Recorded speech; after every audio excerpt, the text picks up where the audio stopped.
Cette semaine, du coup, Pagan, le destin de Roanoke. Alors, du coup, vite fait, avant, je vais vous parler rapidement de Roanoke. Alors, en fait, Roanoke, du coup, c'est une île au large de la Caroline du Nord, donc aux États-Unis, et qui a un petit peu un lore un peu particulier, une histoire un petit peu particulière. En fait, il y a eu une première expédition en 1584 où ils ont un petit peu découvert l'île, ils l'ont investie, ils ont vu qu'il y avait du poisson, du bois, c'est sympa. Bref, on va peut-être faire une colonie. Donc, finalement, il y a une partie qui est repartie en Angleterre pour pouvoir ramener des colons. Ils ont laissé 15 hommes.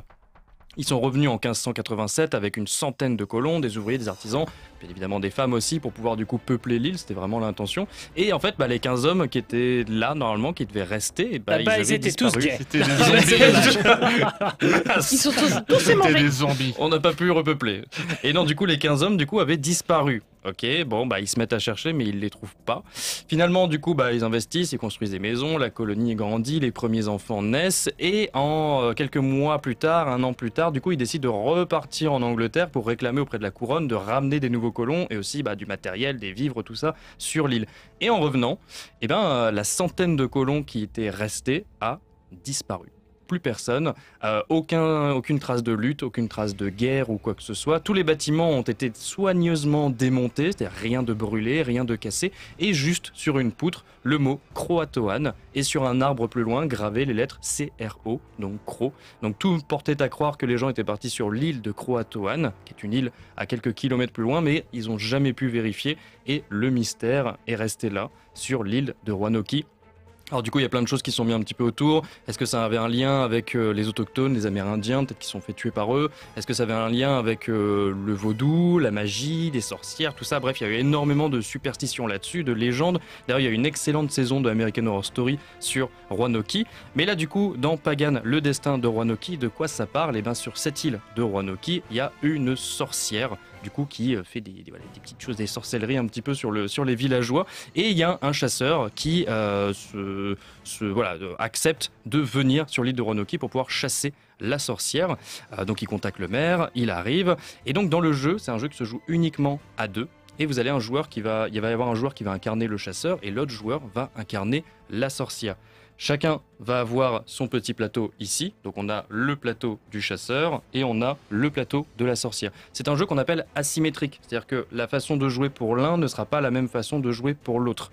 En gros, vous allez avoir au milieu 9 cartes qui sont les 9 villageois. La sorcière est l'un de ces 9 villageois. En fait, chaque villageois va avoir des petits effets. À son tour, qu'est-ce qu'on va pouvoir faire? Et bien en fait, on va pouvoir aller rendre visite aux villageois. Donc la sorcière, elle peut rendre visite aussi à elle-même. Mais le but, c'est de pas forcément le dire, pas forcément trop le montrer. En rendant visite aux villageois, je peux activer des effets, piocher des cartes, jouer des cartes. La sorcière, elle, va pouvoir jouer des potions, par exemple, ou jouer des malédictions, ou avoir des familiers pour un petit peu mettre comme ça une emprise sur le village. Et lui, le chasseur, va pouvoir jouer des alliés ou des lieux qui vont pouvoir l'aider un petit peu. Et à chaque fois que je vais jouer comme ça sur des villageois, je vais pouvoir, pour la sorcière, mettre des maléfices sur les villageois, et pour le chasseur, mettre des indices ou des preuves sur les villageois. Le but de la sorcière, c'est de réunir assez de mystères sur un villageois, sur son villageois à elle, celle qu'elle incarne, pour pouvoir lancer le rituel et ainsi gagner la partie. Le but du chasseur, c'est de réussir à trouver la sorcière, deviner qui elle est et la tuer. Attention à pas tuer des innocents parce que du coup on est bien pénalisé dans le jeu si on tue un innocent. Voilà un petit peu comment ça se joue Pagan, et du coup c'est complètement asymétrique. En fait, il y en a vraiment un. C'est-à-dire que la sorcière, elle va vraiment jouer comme ça, assez furtive, essayer de poser ses trucs discrètement et pas trop se faire repérer. Faut vraiment jouer sur plusieurs tableaux en se disant je vais essayer de poser un petit peu sur lui, poser un petit peu sur lui, puis discrètement sur le mien, mais pas trop évident. Et puis lui, le chasseur, il va plutôt être à boucher les trous, genre oh là, attention elle est là, attention elle est là, je vais essayer de virer des trucs ici, par contre je pense qu'elle est là, un peu plus bourrin le chasseur. Mais voilà, deux façons de jouer complètement différentes. On a vraiment en fait deux jeux en un, et ça reste quand même, attention Pagan, ça reste quand même du jeu qui est quand même relativement gros, hein. Le matériel est pas non plus extrêmement conséquent, mais on a vraiment un jeu qui est très très très casse-tête à l'intérieur. Les parties vont durer... Allez, notre première partie, elle a duré presque 2 heures. Notre deuxième partie a duré 1 heure et demie, à peu près, un petit peu moins d'1 heure et demie. Donc on est vraiment sur quand même du gros jeu casse-tête où chaque partie va un petit peu nous demander de bien se poser, bien réfléchir chaque coup. Et c'est vraiment un jeu qui nous met dans une grosse tension. Et chaque fin de partie vraiment se joue à chaque fois vraiment au poil de cul. Enfin, moi j'étais la sorcière et j'étais le prochain tour, je lance mon rituel. Et en fait, je me suis fait avoir juste avant, au tour précédent. Il a réussi à me trouver et il a tué le personnage que j'incarnais. Et donc du coup, à la base, Pagan, c'était un jeu qui avait été financé sur Kickstarter avec toutes ses extensions. Là, ça a été localisé par Super Meeple, éditeur français. Donc le jeu vient d'arriver là la semaine dernière et ces extensions d'ailleurs devraient arriver d'ici peu parce que sur la page en tout cas Kickstarter il y avait aussi des extensions qui avaient été financées sur le Kickstarter directement. Et Voilà. du coup, on imagine que ces extensions vont évidemment permettre d'enrichir la partie, mais est-ce que le jeu en lui-même se suffit pour durer dans le temps? Est-ce qu'une fois qu'on a joué chacun des deux rôles, est-ce qu'il n'y a pas peut-être un risque de lassitude autour de ce jeu? Alors non parce qu'en fait c'est vraiment ce qu'on appelle du jeu avec une énorme courbe de progression. C'est-à-dire que vraiment première partie, moi du coup on a fait les deux, hein, à la fois sorcière et à la fois chasseur. Chasseur c'est peut-être un rôle qui est un peu plus simple parce que comme je disais c'est plus bourrin. Sorcière c'est vraiment le rôle le plus complexe, mais en fait vraiment au début on nage un petit peu vraiment en patauge, on dit ok je teste des trucs, je vais voir un petit peu, mais on est toujours curieux de faire la prochaine partie parce qu'on comprend à chaque fois des petites subtilités de partie en partie.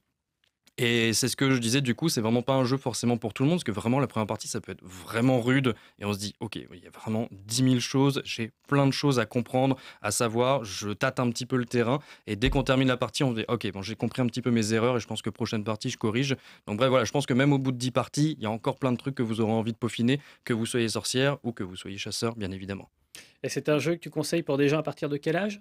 Alors du coup, ici, ils le mettent à partir de 12 ans. Je pense que même on peut partir sur du 14 ans, carrément. En tout cas, du joueur vraiment confirmé. Moi qui ai l'habitude quand même des gros jeux, je vous dis, à la lecture des règles ou même sur les premiers tours de la toute première partie, c'était quand même assez rude. Et en tout cas, Sorcière, c'est vraiment ouais, le rôle le plus rude, quoi. Donc l'éditeur du coup, l'éditeur français Super Meeple. Alors le nom des auteurs, je vais sûrement dire n'importe quoi. Casper Kjaer Christiansen et Kare Werner Storgard. Voilà, l'illustration de Maren Gut, ça faut vraiment le signaler parce que bah voilà, pour le coup, énorme boulot sur les illustrations. Un jeu uniquement à deux, hein, il n'y a pas de plus, il n'y a pas de moins, c'est vraiment uniquement à deux à partir de 12 ans pour des parties d'une heure, entre 60 et 90 minutes on va dire plutôt.